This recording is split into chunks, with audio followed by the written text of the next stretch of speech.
Problem से solution तक, astro तक, नो योर फेट। नमस्कार दर्शकों, सावन की ढेर सारी शुभकामनाएं और आपकी समस्त मनोकामनाओं को पूर्ण करने के लिए सावन का महीना इस बार 59 दिन का है, 59 डेज़। और उसके ऊपर सबसे बड़ी बात देखिए, जैसे वो कहते हैं ना बोनंजा ऑफर्स, अब मतलब बार बार आपको एक के बाद एक जैसे कोई चीज़ मिल रही हो।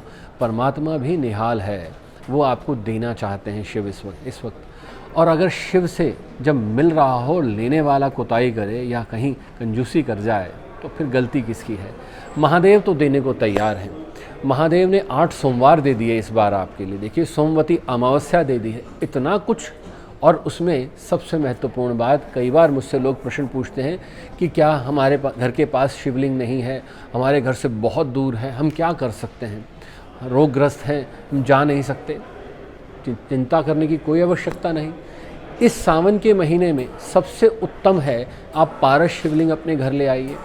लक्ष्मी का आप चाहते हैं आगमन अपने घर में, तो स्फटिक के शिवलिंग ले आइए और उनकी स्थापना करिए। पर ध्यान दीजिएगा, नंदी जी को जरूर स्थापित करिएगा और रोज़ जल से उनको स्नान कराइए, इत्र लगाइए। देखिए शिव कैसे प्रसन्न होते हैं। हाँ, साथ ही फिर कह दूं, मैं हमेशा एक चीज़ कहता हूँ, श्रद्धा विश्वास निष्ठा के साथ करिएगा, शुद्धता का ध्यान दीजिएगा, तो निश्चित तौर पर आपकी पूजा फलीभूत होगी। अन्यथा फिर आप ये कहते मिलेंगे, हमने तो बहुत कुछ किया, हुआ कुछ नहीं, हम बहुत कुछ पूजा करते हैं, होता कुछ नहीं। होता सब कुछ है। जैसे हम कहते हैं ना, मानो तो भगवान है, नहीं मानो तो कुछ नहीं है। मानो तो मूर्ति के अंदर भगवान बसते हैं। यहाँ पर देखिए आपके लिए शिव कितना अनुगामी होकर ऑर्डरदानी किस तरह देने को तैयार है, और हम मूर्ख होकर कई बार ये सोचते हैं कि शिव हम पर कैसे प्रसन्न होंगे। इस ऐड को स्किप करना तो बहुत मुश्किल है, पर लाइफ की प्रॉब्लम्स का सोल्यूशन ढूंढना आसान। प्रॉब्लम से सोल्यूशन तक, एस्ट्रो तक, नो योर फेट।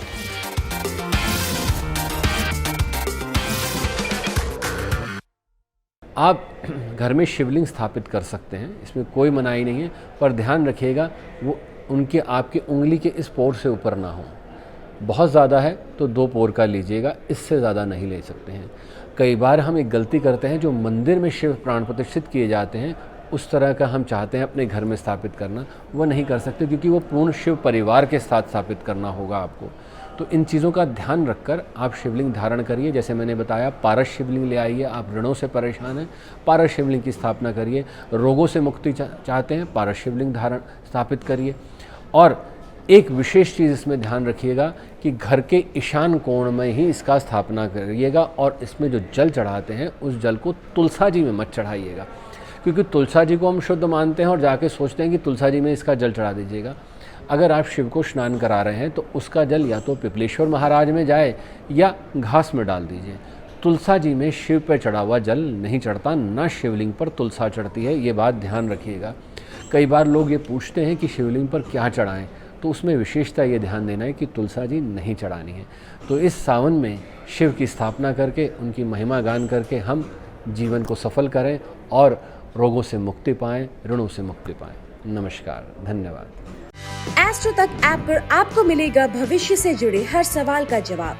डाउनलोड कीजिए एस्ट्रो तक ऐप और चुटकी में जुड़िए इंडिया के बेस्ट एस्ट्रोलॉजर से।